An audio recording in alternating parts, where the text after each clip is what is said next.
Hello, hello, hello, hello, hello, hello, hello, hello, hello, everybody. How's things going today, tonight, in the afternoon, however, whenever?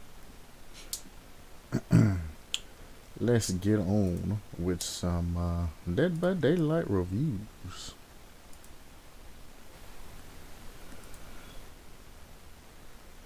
Pop on in here. Might as well edit the video since I have my screen open.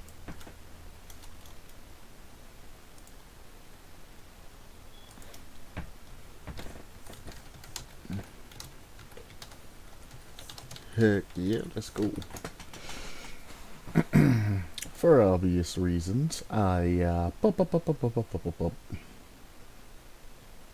not gonna be playing Splinter Cell. Well, I mean, I might play Splinter Cell, depending on how long it takes to set up and everything like that. I'll open up Epic just in case. Cancel this. Bada bing, bada boom, bada bada bop. Let's get in this. New invisible thing tech. Making the killer disappear equals poof. Now you don't see me? Now you do. Now you don't see me? Now you do. Isn't that the opposite of becoming invisible?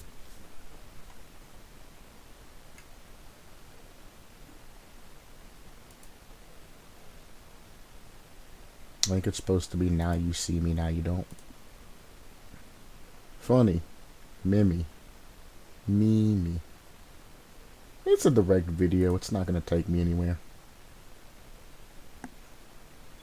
It's a minute. Oh god, and it's taking me to YouTube. Let's click down here at like 50 seconds and see what we got. Cadabra.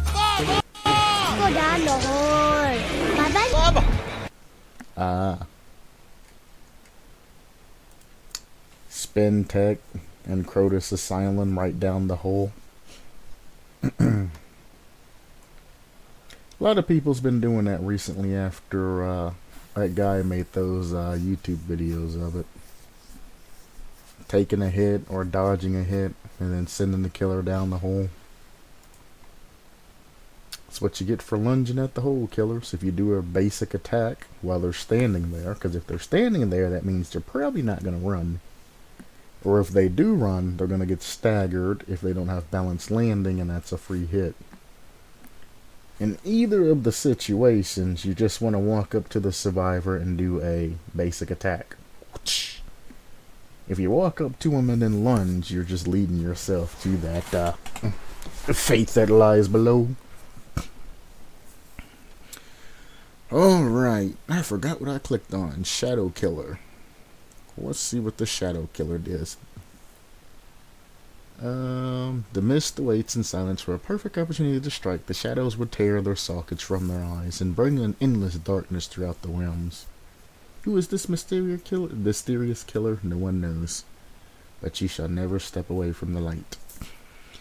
Generators, firecrackers, flashbangs, flashlights are your best friends. Use them to thwart the killer or suffer in endless oblivion. The killer is a gaseous abomination that feeds on survivors' life forces for sustenance, draining their prey from operating functionality in the entity's realm.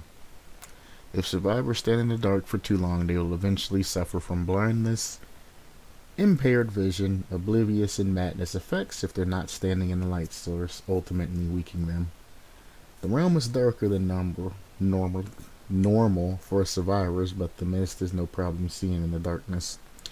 The mist power is by draining you from a distance, making your movement speed slower. The longer you're drained, the faster your life bar goes. Ain't that right? And the stronger the negative status effects are becoming. You'll be injured if your life bar is at 50%. If your life bar is at 100%, you're in the dying state.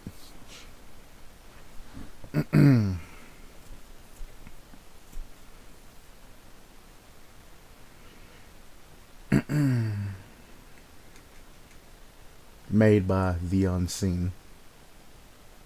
Somebody requests perks. The perks that he popped up. It's clouded judgment. Survivors suffering from impaired judgment make frequent mistakes, randomly receiving extremely fast skill checks from repairing a generator or healing a survivor. Deafening blow.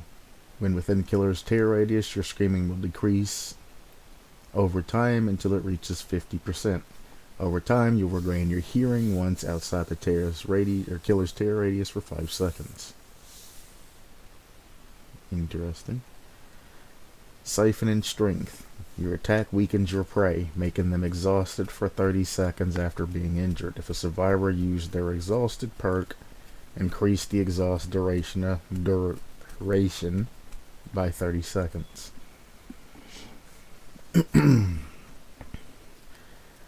Clouded judgment with extremely extremely fast skill checks. I would say instead of increasing the speed of the skill checks, I would just move them farther down the bar towards the beginning, and or just delaying the skill check noises.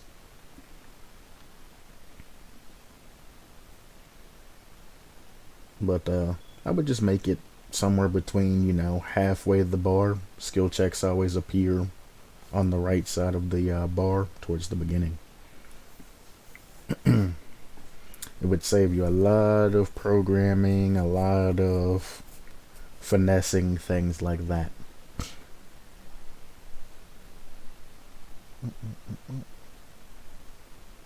Deafening blow. I do not know what decreasing hearing when within the killer's terror radius does anything. Anybody playing PC or Dead by Daylight in general generally runs headphones, and when it comes to something like that, you would just turn your sound up more, negating this particular perk.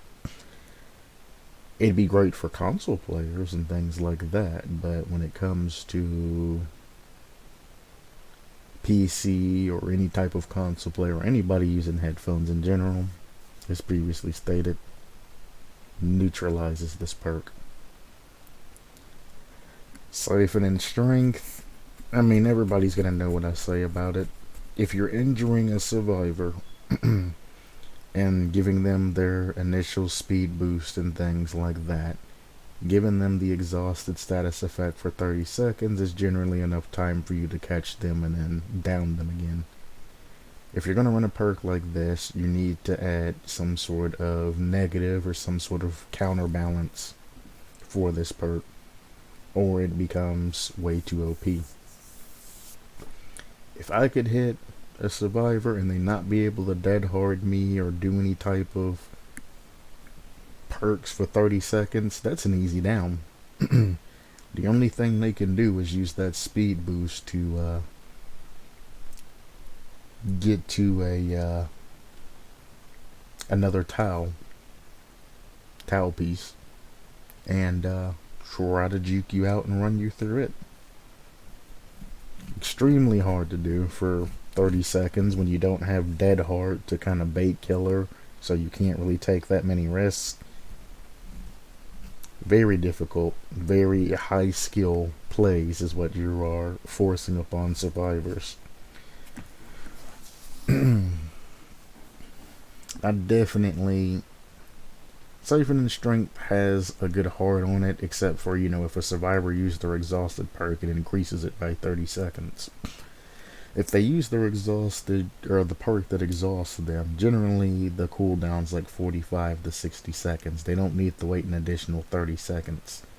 So drop the end of this off, definitely.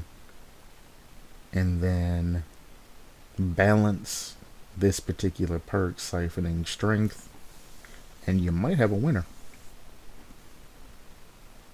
Might have a winner. Siphoning strength sounds nutty though, would completely counter overcome. It would counter a lot more perks than just overcome. You have an absurd amount of perks that after you do something, you get the exhausted effect. Like, I think it's called Smash Hit, which works on pallets. Lithe, that works on windows. Balanced Landing, that works from great heights. Dead Hard, etc., etc., etc. It shuts down a lot of perks.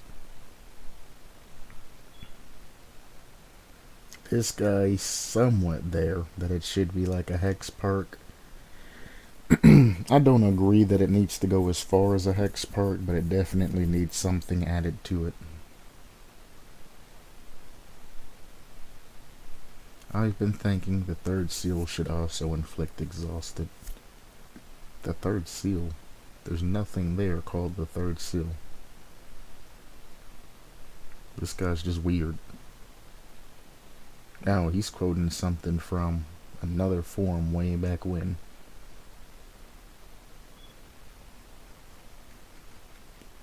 Alrighty then.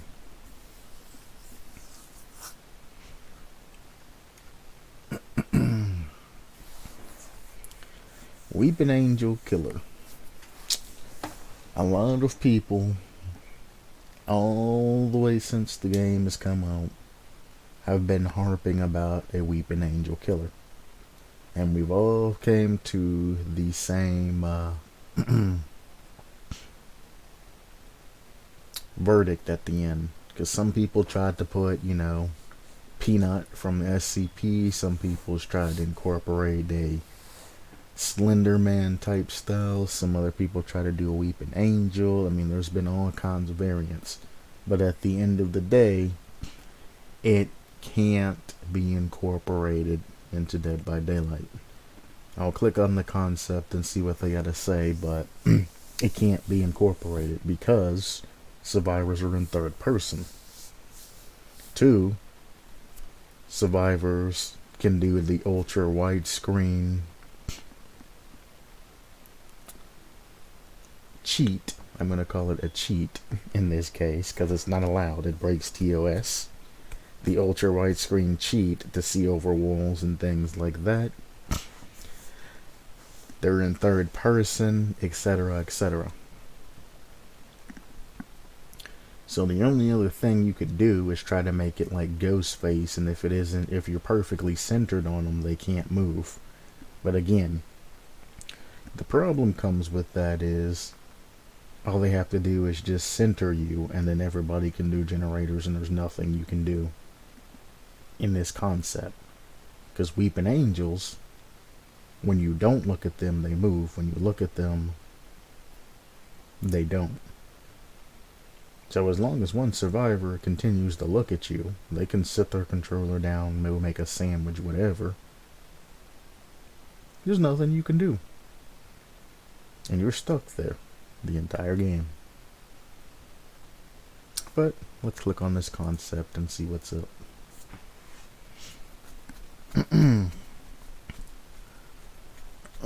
First off, I'm fully aware that the artist got released today.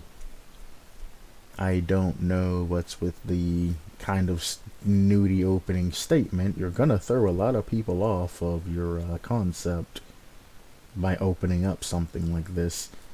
This is the creation forum. Nobody here cares that the artist got released today unless you're trying to completely copy something from her perk set. So, delete this sentence because you're really looking very uppity and really just... You're not looking like a good person. I'm just going to stop it there. What would you think of a Weeping Angel from Doctor Who? They are indisputably horror. Okay. Here's my concept so far. While no survivor is looking at them, you move at an insane speed. While a survivor is looking at you, you cannot move, but you can enter the ethereal world and plan a route. Once a survivor blinks or looks away, you move to the planned route. Blinking. Whenever a survivor looks at you, they must begin making yellow glyph-style skill checks, starting out large and getting smaller gradually until the skill check disappears. Blinking turns their screen temporarily black and they aren't counted as looking at you for a few seconds.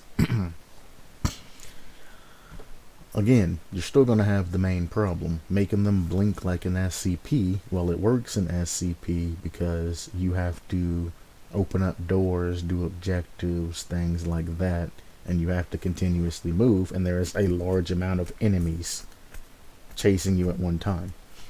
If SCP just consists of Peanut chasing you around, you would have no issues. You blink, he then gets close to you. You blink again, then he snaps your neck. By that time, somebody just blinks and then they move.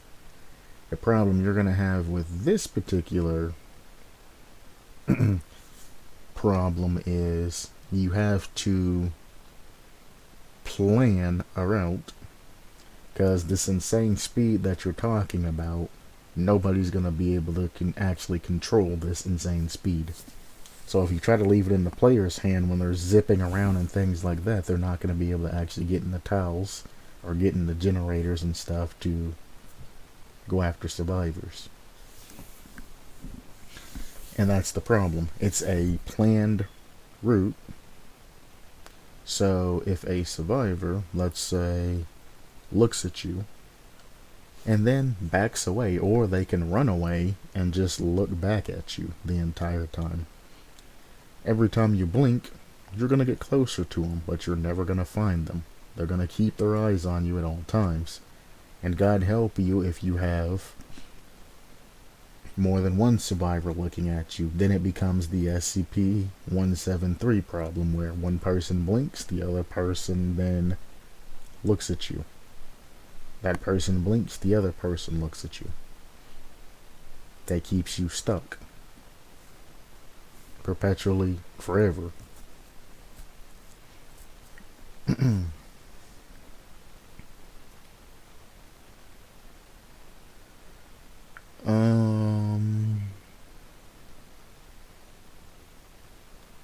This doesn't mean anything.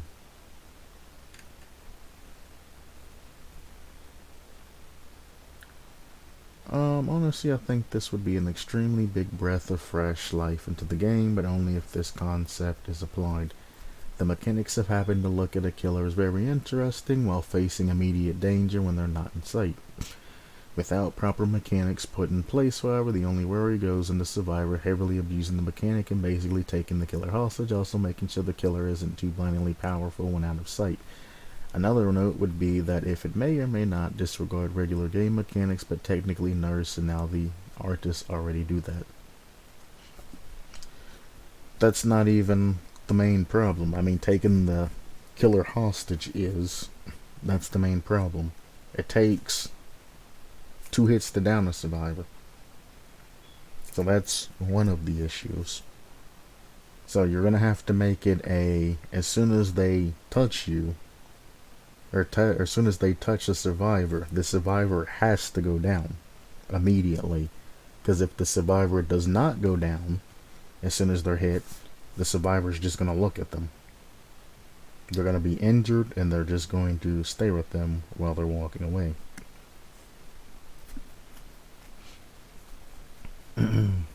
That's got nothing to do with game mechanics or anything like that. Because if you could manage to add the concept in, but not make it necessarily a weeping willow, and just make it time movement, possibly. But the fact that survivors are in third person, you would have to make it like Ghostface, where they have to be, essentially centered in the screen. Or you would have to make it some other sort of way to make this even more interesting.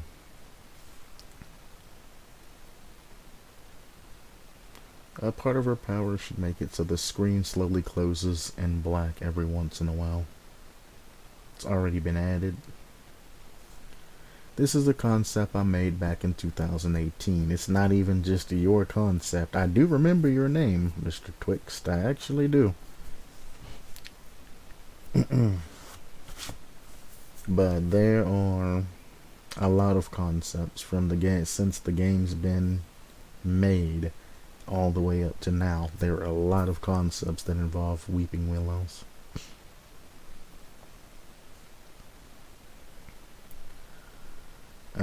Pause, read this if you want to know what he says. I'm not reviewing his particular things at the moment, so I have no comments.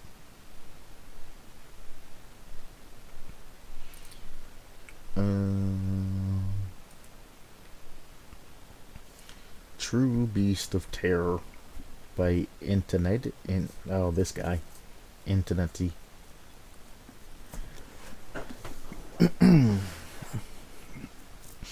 And as I've said multiple times, especially to this particular person, stop making individual short posts per every killer, power, perk, or whatever. Post it into a forum when you have multiple ideas, and or just make one post. Hey guys, here's a list of everything, and then just keep updating that one post.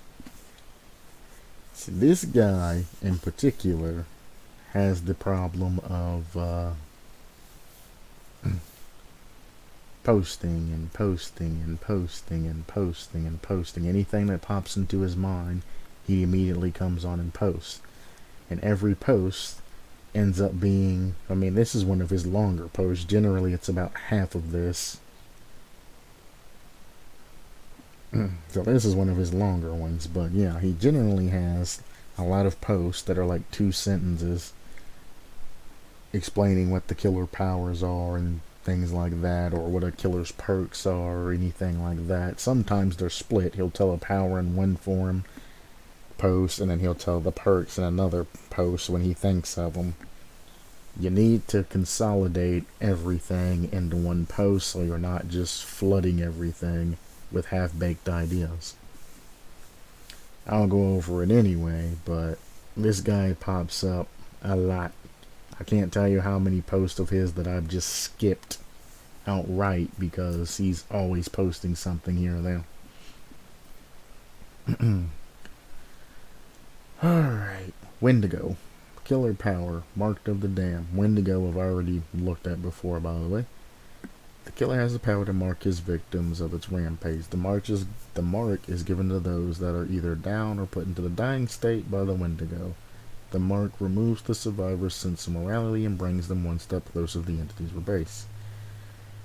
Those marked will have a 25% reduction of all action speed, as well as howl intermittently before revealing your location, as well as others that are within 15 meters of the howling. The mark can only be suppressed in one way.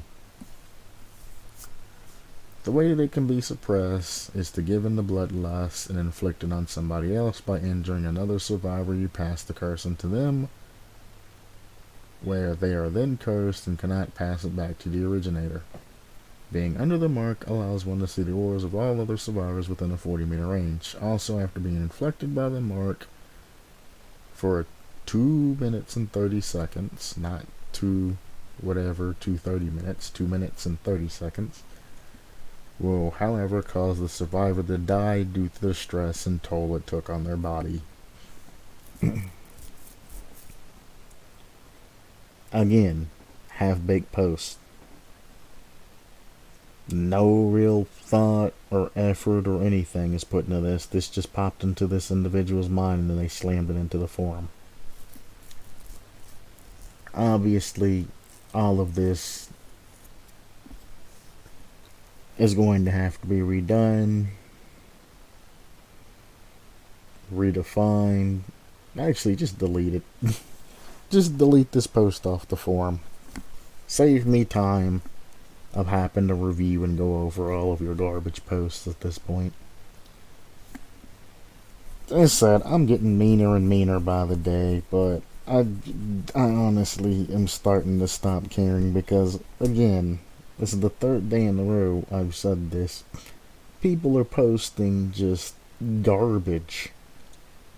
Half-baked, not actually thought out, not explained at all. Just garbage that makes no sense. Your power is to mark a killer, or mark a survivor. That survivor then gets a 25 reduction in speeds in the house, which shows all survivors within 15 meters of that particular house.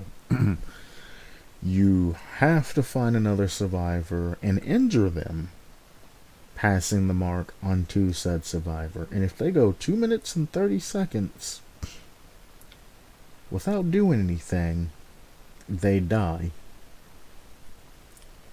What the hell kind of bullshit is that? Let's break this down.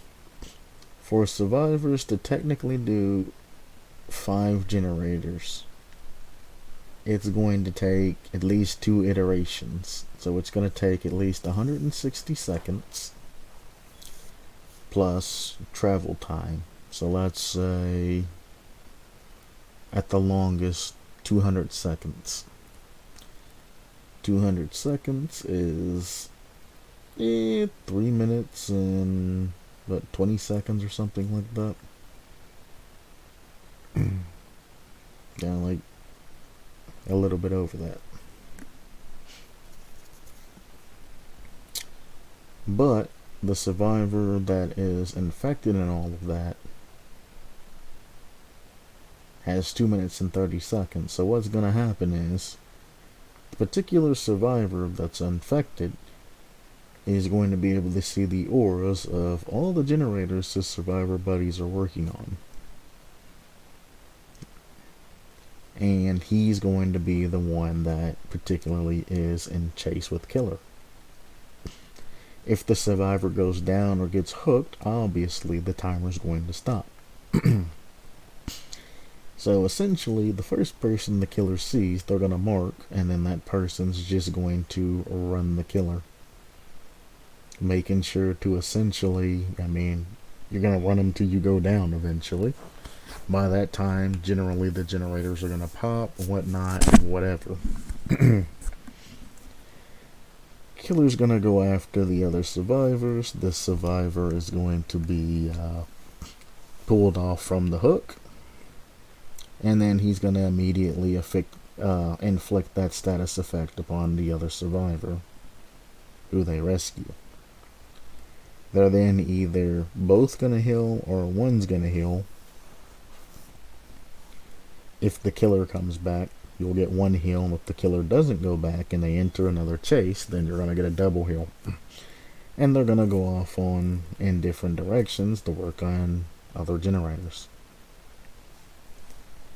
You can see the auras of other survivors, so it makes no sense for a survivor to ever die from this, because within the 2 minutes and 30 seconds, you just need to walk over and inflict this to another survivor. Again, who's getting marked, or whoever's marked, is generally going to want to go and get into a chase with the killer because, well, you're marked. There's really nothing you can do besides loop killer. When you get unhooked, you're just going to transfer that mark and then heal the person who's marked, and they're going to enter and chase next. So the power isn't really hampering survivors. Because, if you're going to have that, 25% reduction in all speeds, then why would you work on generators? Granted, it's only an extra 25 seconds, it's only an extra 20 seconds on a generator. So instead of doing 80 seconds, you do 100, but when it comes to a heavy reduction like that, of speed, repairing generators and doing all other actions, why would you work on generator when you can just loop killer? So everybody else can finish gens that have max speed. And that's all it's going to be, is just mark transferring and then healing the person, that person who's marked, running killer. They get pulled off hook, they mark another survivor, they heal that survivor after marking them, and then that survivor loops killer. And it goes on and so forth and so forth. The power's weak. It doesn't give you any type of pressure, any type of benefit, or any type of anything. You're using survivors to injure other survivors, but you're giving them 2 minutes and 30 seconds. If survivors play their cards right, then that mark only needs to pass to one other person, and the game's over. So I don't see any type of reason or any power that this killer possesses to actually pressure survivors. Perk-wise, overdrive. The killer uses all their senses. Okay. Allows the killer's other perks to increase in effectiveness by 50%. What the fuck does that mean? Increase in effectiveness. What actually does that mean? Effectiveness. It doesn't say increase in duration or increase or anything else. Increase of effectiveness. Please explain to me what this means. If I'm running, Hex Pentimento, does it, what's the effectiveness of it? Because if you take 50% of 20%, that's only 10% added to generator repair speed. Okay. Barbecue and chili, does it, you assume that instead of 4 seconds you get 6 seconds? Ruin, instead of 100 or 100% extra regression, you get 150.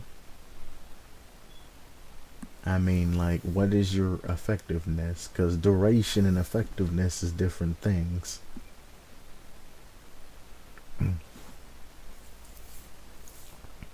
I don't understand what you're trying to go there. Then there's also, perks that it really doesn't work for, like Rancor that allows you to mori. What is it going to let you mori 2 people? I mean, it's affected by the obsession, so how does that work? I mean, there's a list of perks that this perk doesn't make sense with.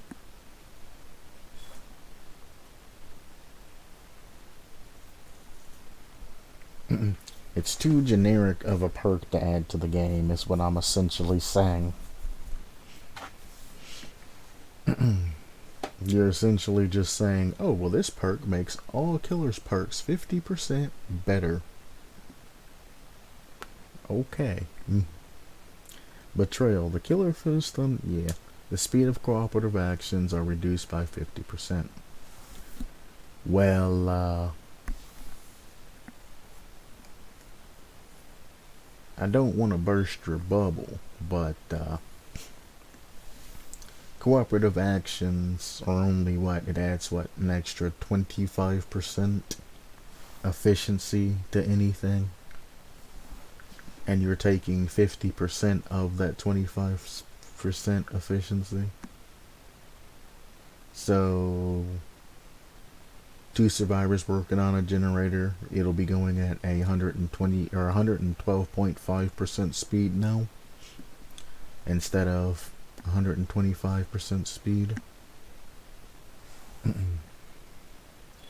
Or if you go stat for stat, instead of going or getting a 125% speed, you're now losing that, and you're only going to be doing it at 75% speed with 2 survivors, which really makes cooperative actions useless.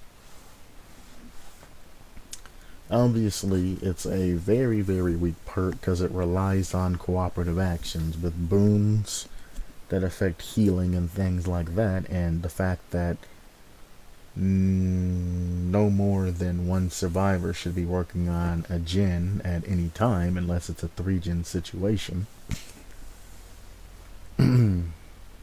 It's kind of when this I guess against new people it's effective, but against anything other than Ash people it's not that effective.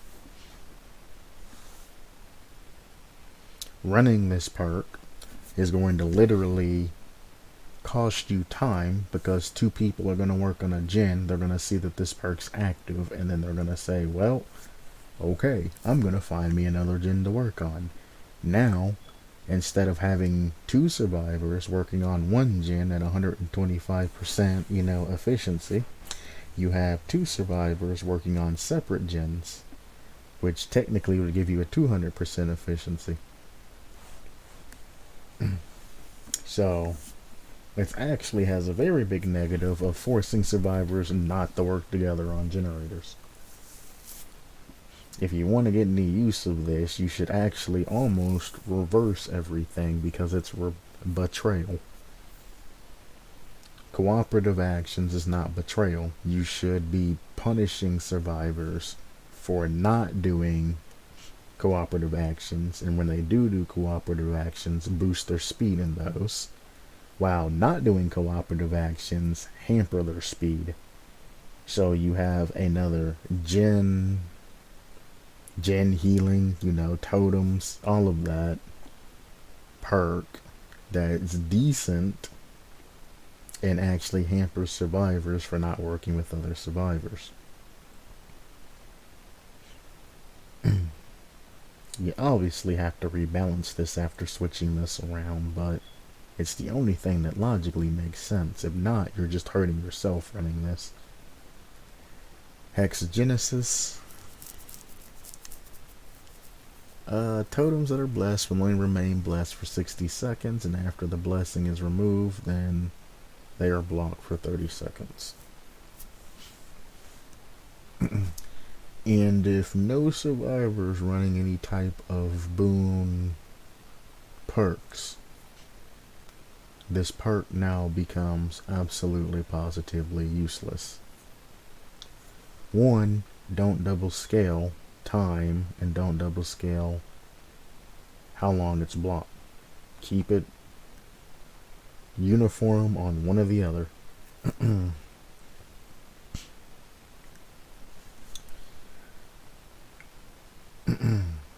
2, rebalance it again and add in some sort of passive that makes your perk at least give you something if nobody brings any type of boon perks. Anything. It ain't even gotta be necessarily helpful, but having a dead perk pisses off a lot of people than having a crappy perk that doesn't really do much.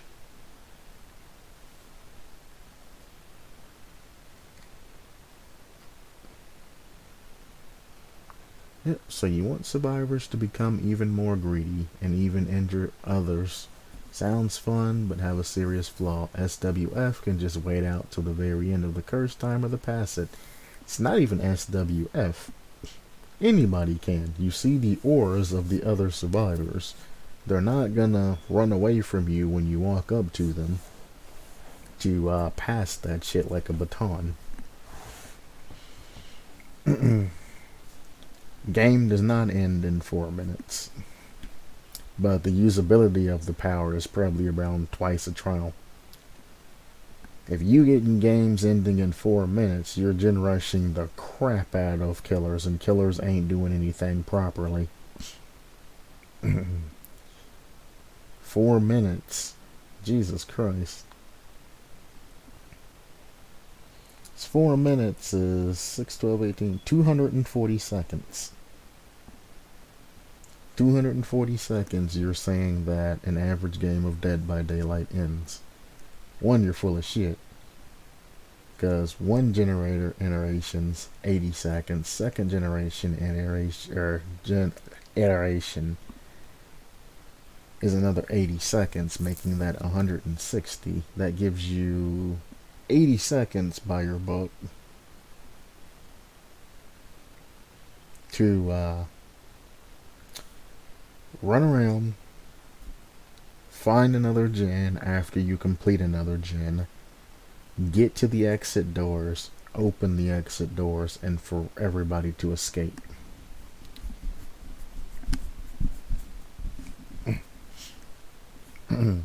This has to be done flawlessly.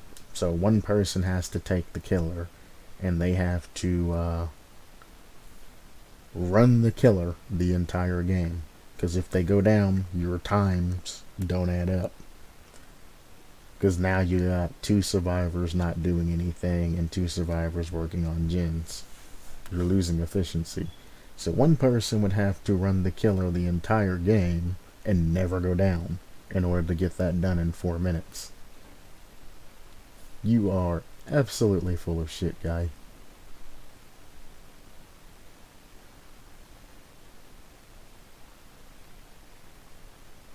Um,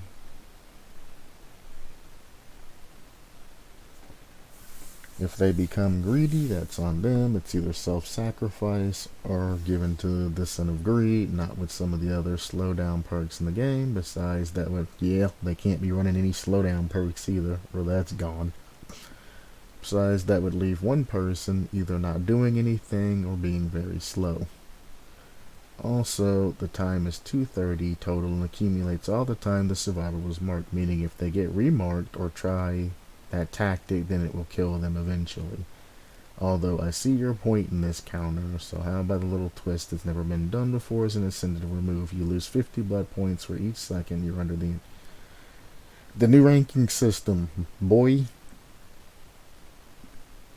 And the blood points and all the emblems and everything else that you work for determines whether you rank up or not. You're literally, anybody that goes up against this killer is just going to disconnect just to save their rank. You're literally guaranteeing a D rank by going up against your particular killer. And there's nothing they can do about it. You fucking stupid.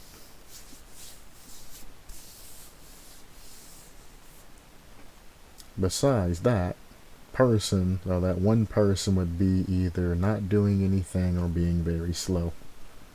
As I stated before, whoever's got this particular curse is just going to run the killer. Then you started adding in some bullshit to cover your stuff, saying that the 2 minutes and 30 seconds total is accumulative. So if they get marked and then they lose it and they get marked, the time doesn't reset. But now you have the issue of your perk being way too overpowered, because you can literally just tunnel somebody, down them, leave them laying down on the ground, and then just wait for them to bleed out. Or you apply the curse to one of the survivors, and then you just stick near them till they bleed out and die. Or you apply the curse to somebody, you walk over, leave them alone, let them do whatever, and go after other survivors. As other survivors make noise and reveal other survivors and all of the other scuffness that's gonna happen, you're literally gonna kill an entire lobby just like that. There's no negatives for you.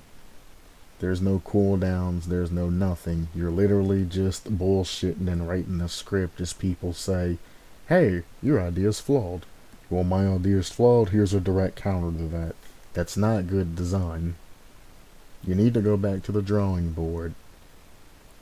Quit being stupid and doing things like this and actually explain everything how it's supposed to make, or how it's supposed to be, as opposed to just being a smartass about it and then just immediately countering by adding something in when somebody says something to you. Because guess what? People are going to stop saying things to you when you have that type of attitude. He gave you feedback. All constructive criticism is welcome. Obviously it's not, because you generally retaliated immediately after he said something to you. He gave you constructive criticism, you immediately retaliated, and then added a clause and a whole bunch of other things. He's giving you constructive criticism. He's not there to argue. He doesn't want to argue with you. That's why he never replied back to you. He doesn't care. You asked for criticism, you got criticism, and now you want to get all defensive and write just the bullshit. Go back to your original concept, edit it, go back through, fix everything, again, explain whatever the hell it is you're talking about, instead of just generally spitballing and bullshitting everybody, and then reintroduce your concept fixed. That is so fucking disrespectful for somebody to actually take time out of their day and try to give you constructive criticism that you're asking for, and you immediately get defensive and then try to shove it back in their face. On behalf of him, I apologize to you, especially because most of your posts are half-baked just bullshit. You thought about something, you seen a movie, something popped into mind, somebody says something, you go, oh, and then you write some bullshit every fucking time that's not fleshed out, not thought through, not anything. And then you send it to this forum. And the same shit happens every time. Like, take all your fucking garbage, half-complete concepts off the forum, redo them, put them in one post, so I don't have to keep coming back to back to back to back to your garbage. It is what it is. I hope you see this stream and you get 100% of what I'm saying about what your concept is. Garbage. Delete them all, throw them in the trash, redo every goddamn one of them from scratch, and put them in one post. I cannot stand creators that half-ass things and then get mad when you can't read their mind and try to shove it up on you.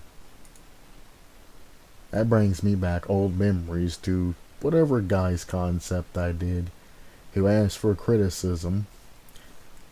I wrote some constructive criticism like he asked. I incorporated into the stream.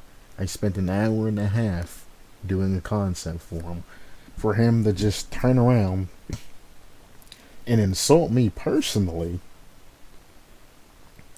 telling me that I'm giving him a bunch of useless garbage insights and advice for his concept, and essentially his concept's perfect and doesn't need to be changed regardless. And then I was like, immediately clicked on his link, went in, and then seen that he's put one of the things, just one of the easiest things he could have fixed. In his perk, it says that you get the broken status effect and the mangled status effect for 30 seconds. It's one of the things he said. The broken status effect keeps you from healing for 30 seconds. The mangled status effects keeps you from makes you heal at 50% efficiency. If you're broken and can't heal, you don't need to add mangled in too. It's like, learn the game. You're telling me that my advice ain't good, but I'm pointing out small things that are making you look like an idiot to everybody else on the forum, and you're not understanding simple things. And it's like people like that just don't understand. Please give me feedback, please. I appreciate everything that you say to me. Then you say something to them and then they go off on you. And it's like, bro, get out of here. Get out of here.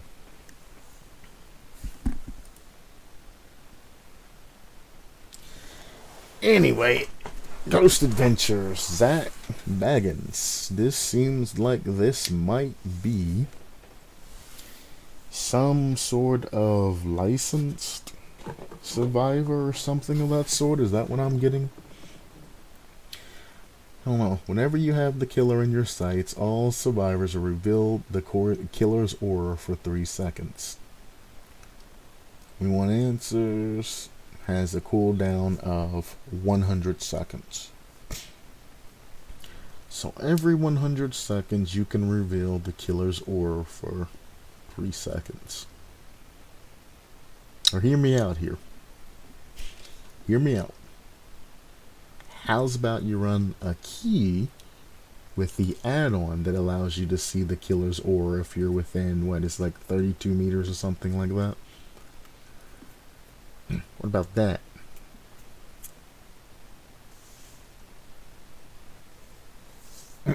So you can just see the aura of the killer. Everybody else generally knows the killer's going to be chasing somebody. If you see that they get an injured state, or if the obsession bars are moving or something like that, then you know you are fine. If it's a stealth killer, generally you'll either notice the killer, or you'll have spine chill, or bang, you'll get some sort of status effect and you know you ain't fine. In that case, this perk's not going to save you anyway. I would not give up a perk slot for a perk like this. This gives you 3 seconds of killer aura every 100 seconds. So that's a minute and 40 seconds. So, I mean, almost every 2 minutes you can activate this. It's not that good when you can just tell where the killer is by whoever they're chasing. It's not that good. If the killer's not on you, you don't have to worry about it in most cases.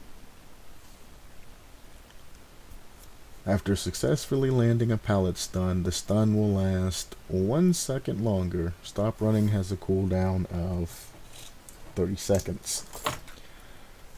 Obviously, if you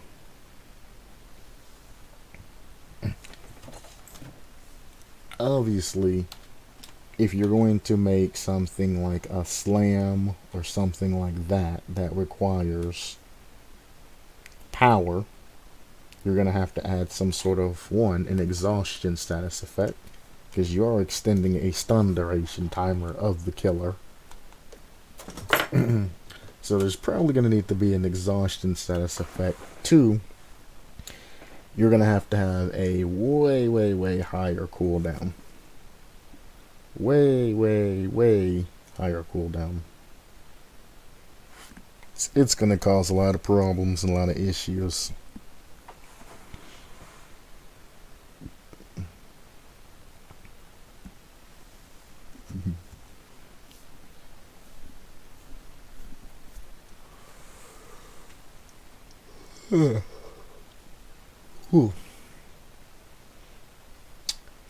Boon Spirit Box. Blah blah blah blah blah.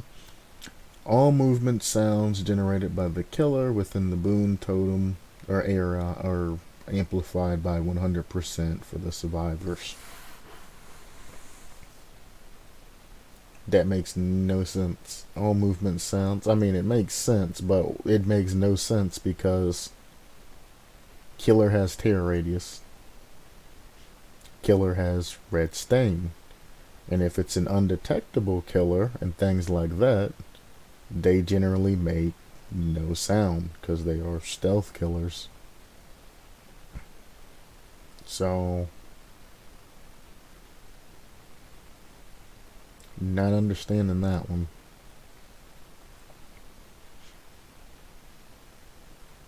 For example, Spirit, when she's in her spirit form, you hear that's, the sound when she's coming out, but you can't hear where she's moving.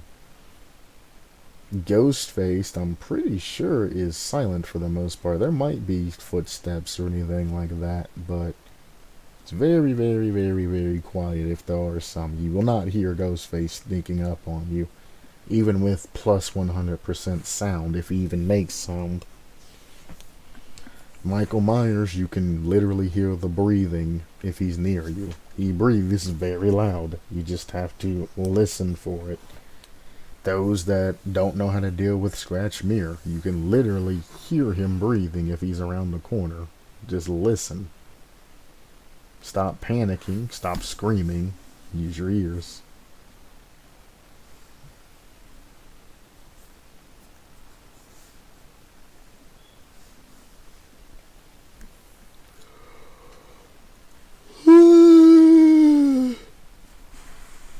Oh boy. And there's other potential perks. So, past those 3, which I would, first one, I mean, you can add that. I wouldn't personally necessarily say run anything like that. Because, I mean, it's 3 seconds of killer aura reading every 100 seconds. Generally, the killer's already going to be in pursuit of something or somebody, and you're not really getting that much value. 2, generally when you see the killer, when you have the killer in your sight, they're either chasing somebody or they're heading your way or in your area. And it's not really going to matter much for other people because they shouldn't necessarily be near you. But I mean, it can be an addable perk to the game. I don't really see any much of a use for it, but it could be. Stop running needs to be heavily balanced and redone. And spirit box. I ain't seeing it, brother. I really ain't. You're either gonna have a killer with a tear radius or a stealth killer, and stealth killers are pretty silenced. Even if you add that extra 100%, it's still not gonna do jack squat anything. Just turn your sound up. I don't know what to tell you, bro.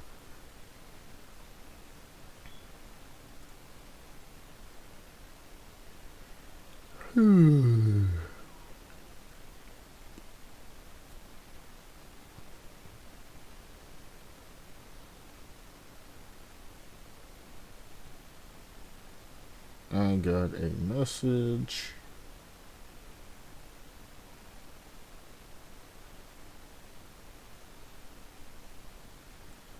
It's about work.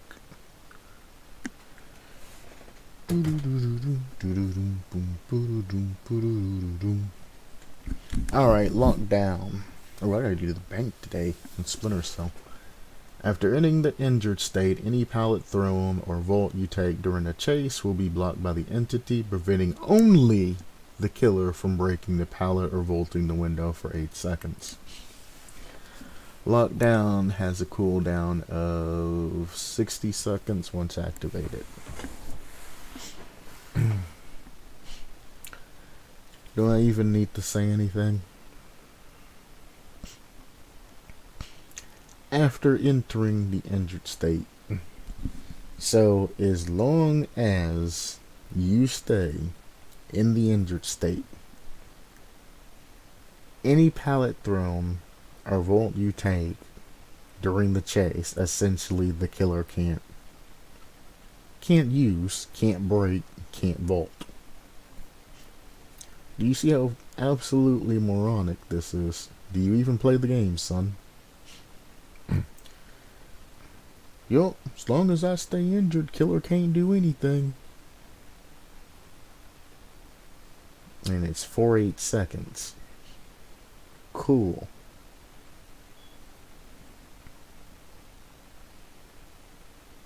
And then has the cooldown of 60 seconds. So,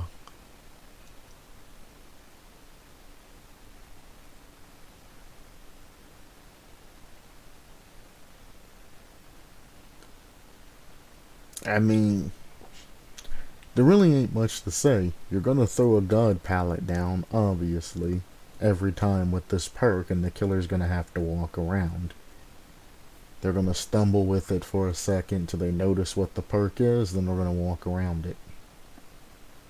That's the only thing it has use for, is saving god pallet throwers. People that panic and throw that shit down, which pisses off the rest of their team. That's the only use it has, is it kind of saves them. Maybe the killer won't throw that shit down, and if you mix it with the other perk that allows you to pick pallets back up, then maybe you might get some value out of it.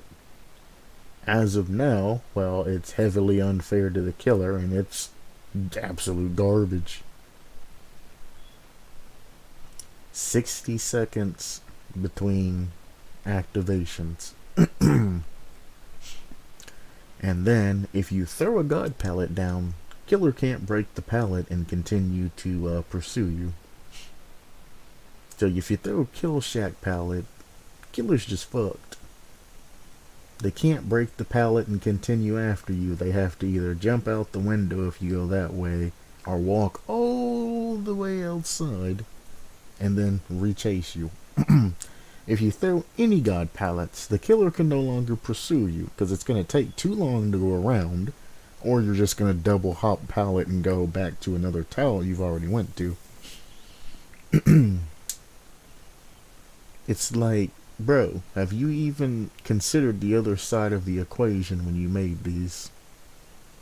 But then there's more. After entering the injured state, again, you'll gain a speed bonus to vaulting and throwing pallets by 10% for 16 seconds. So not only do you block off pallets and windows, you also get a 10% speed boost in doing all of those. Pallets and windows. Then we go to debunked. After repairing a generator for 60 seconds, all totems will be highlighted on the map for 8 seconds. Hex totems will be highlighted in yellow, dulls will be highlighted in white. So not only after completing a generator, essentially, I would definitely just change this to after completing a generator, all totems will be highlighted on the map for whatever seconds. I'm pretty sure either I reviewed a perk that's like this or a perk already exists in the game. So, yeah. But not only are you revealing where the perks are, you're revealing whether or not the particular totem is a hex totem or a dull totem. Can you not see the problems with this when there's other perks that literally are designed just to find totems?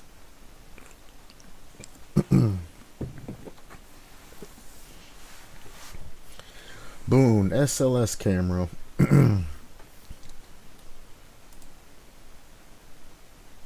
Thought I heard the noise. You can bless a totem to place an SLS camera anytime the killer remains in the range of the boon totem. The error is revealed to survivors also in the range of the boon totems.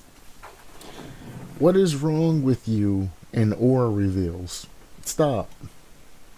Anytime that you're trying to incorporate a perk that revolves aura reveal, you're not going to do it right. Stop trying to do it. Leave it to the pros and the game devs. Just stop. Anything that involves aura reveal, I'm just going to say no and then go to the next perk. Solo mission. You can tag a nearby survivor with specific assignment. When tagged, the survivor will have an increase to all actions by 7%. Their aura will now be revealed to the killer permanently. Why the... So you're going to be able to essentially troll other survivors. Oh, that survivor's right there. Hey killer, that survivor's right there. There's going to be a lot of trolls, especially with SWF. Use your brain. Use your brain. But it goes away once they're injured. Yeah, but it gets them into a chase.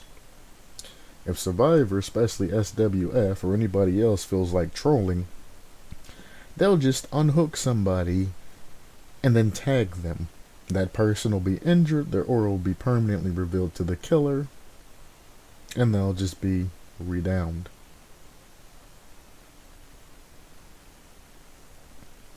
They might even be nice enough to, heal the person and then retag them.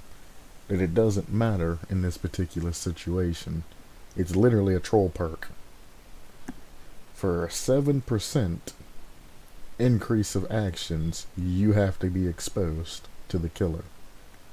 What is wrong with you? Provoke the spirits. You have a knack for taunting and provoking your enemies. Yes, you do. Yes, you do. When working on a generator, your aura will be revealed to the killer's generator repair speeds are increased by 7%. Again, 10% of a generator is 8 seconds. So less than 8 seconds. You're almost around 5%. What's between 5 and 8? 7. So somewhere between 7% of generator. So 7 seconds of generator you're saving essentially using this. if you finish a generator using this. But your ore is going to be revealed to the killer to save 7 seconds off of a goddamn generator. Do the fucking math of your goddamn perks and actually, use your common sense to see if a perk's good or not. Don't just write random shit up and then just introduce it to the community. Actually do some research. Look at perks that are like it.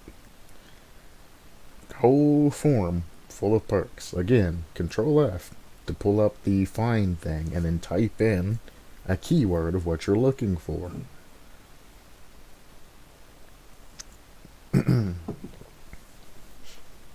Learn the game. Play the game some more before you start throwing things in.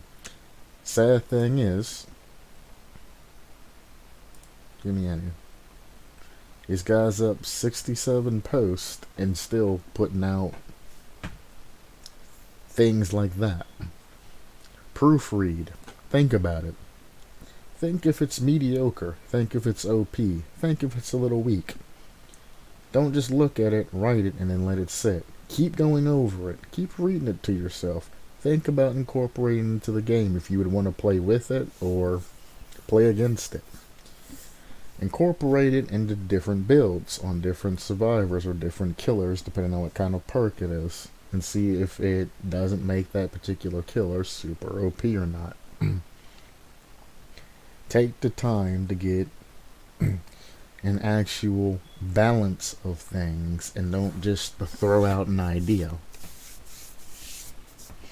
The only place you're throwing out ideas is garbage.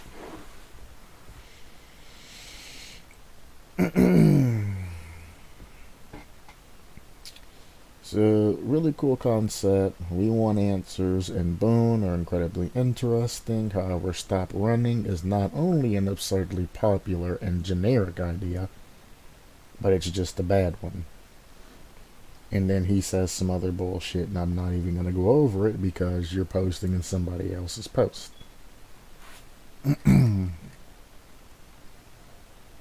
He says solo mission would go good with Object of Obsession. Solo mission is technically Object of Obsession. Except for it doesn't go both ways. One person's just screwed.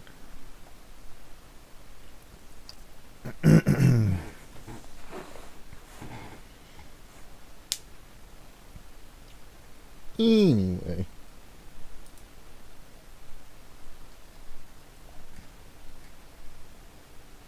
Make repairing generators more interesting.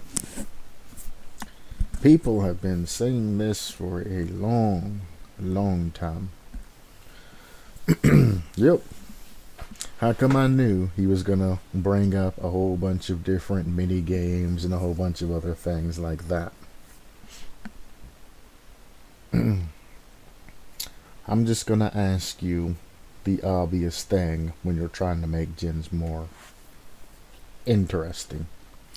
It takes 80 seconds to do a gen. You essentially get skill checks and other things like that, but you can speed up that process by a little bit if you hit great skill checks or use a toolbox or something like that. How are you going to keep that 80-second timer by giving other people other different things to do with the generator? Because if you add, let's say, this, and this, and I complete all three of these in, let's say, like 10 seconds, then what? Am I going to get another one like this, that, or that, and just keep completing them? What if I don't complete that particular puzzle in the 80 seconds? Does it just magically disappear off of my screen? Then, again, you have these puzzles appearing on your screen. How are you supposed to see what else is going on in the game? If you have a stealthy killer coming up on you or an actual killer coming up on you, how are you supposed to see which way they're coming and things like that when you have this popped up on your screen, or this popped on your screen, or this popped up on your screen? It makes no sense. This is what I'm talking about, just half-baked, not thought-out ideas. He's got 4 posts and he says the same thing the entire community has been saying for a long time. Do something to gens to make them more interesting. Skill checks ain't good enough, or the occasional skill check you get ain't good enough. What exactly do you expect them to do? You have to stay alert to your surroundings. If they pop something on your screen, again, you won't be able to see what's going on. That's going to cause issues. If somebody gets grabbed off a generator because they're stuck in a mini game doing something stupid while repairing a generator, or if you just don't understand what the fuck's going on, and you spend more than 80 seconds on a generator, it's going to cause issues. And if you do incorporate things, you're going to have to incorporate a menu button to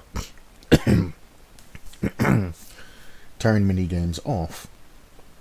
Because some people's just going to want to stick to the old stuff and take the 80 seconds. Which most metagamers are going to turn that off and stick to the regular 80 seconds instead of do all these bullshit mini games. Because, well, it's going to be faster, better. And you ain't gonna have to worry about learning all of this new mechanics and layouts and things like that.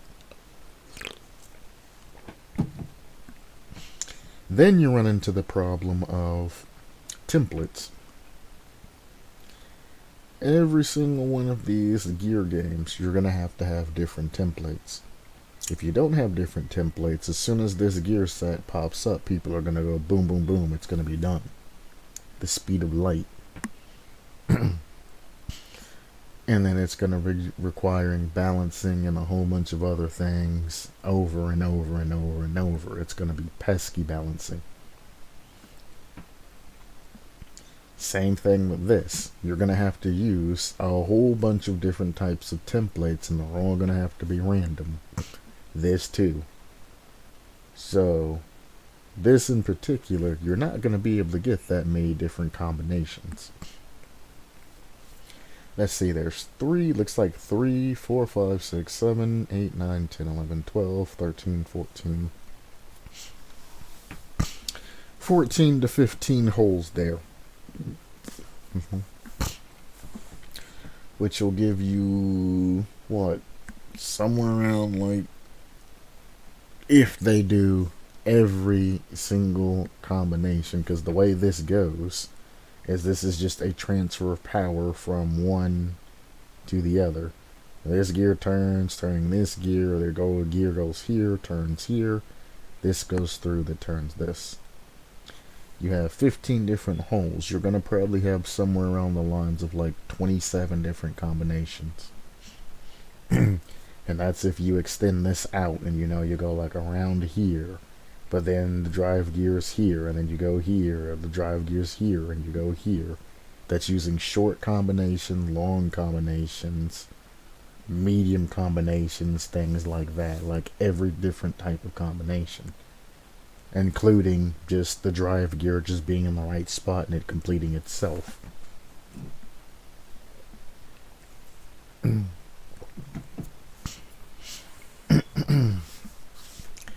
It's not very good. Then you're gonna have to do a whole bunch of other types of things, and I mean skill checks ain't ever gonna go anywhere, so you're gonna have to skill check while you're doing all of this as well.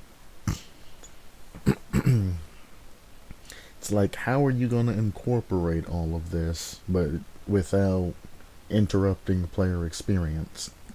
Because you would think that, I don't know, after 5 or so years, behavior would say, man, maybe we should add some mini games to our generators or something like that, Well, man, you act like they just never considered this at all.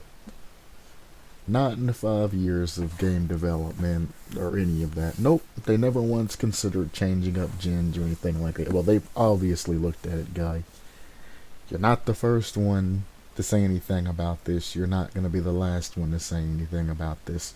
But instead of giving them an actual feasible idea on how they can incorporate new things into the particular system they have, You pull out some bullshit that don't make any goddamn sense. Stop saying the first thing that comes into your head, guy. Mr. Double A. Because I'm pretty sure that's a derogative. If you say that. So, yeah. If you're going to make a suggestion, make sure it's feasible. And if you want to incorporate something, again, make sure it's usable and not going to interfere with core mechanics of the game. This is not it, Chief. It's not it. I've went through way too many concepts. So I am going to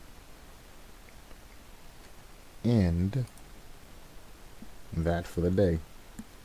Went through a lot more concepts with a lot more speed. Kind of being a jerk, kind of being rude, but I mean, it is what it is. People ain't gonna learn. Ever. That guy's still gonna keep posting these half-baked concepts.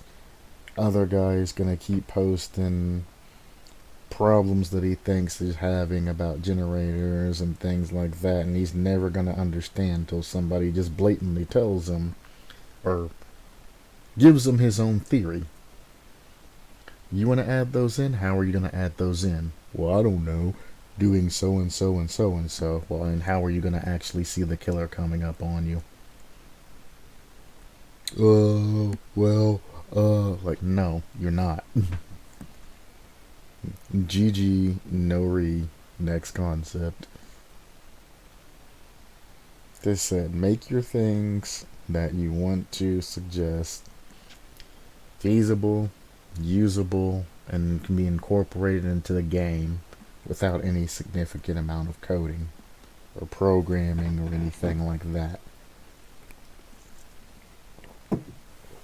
So everybody has a bad time when they have to do a lot of work for a half-baked or small concept.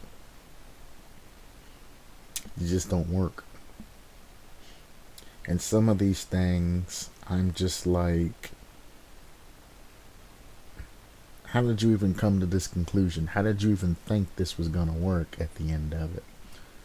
And you look at it and you're like, well, this person obviously just had a list of perks that they thought up in their mind, and they just went after another, listed them. Ba-ba-bum, ba-ba-bum, ba-ba-bum. Never actually read them, never actually tried to do anything to theory craft, theory proof, or any of that. And it ended up with crap. It's unfortunate, but it is what it is. But you know what they should have done? They should have supplemented their lifestyle.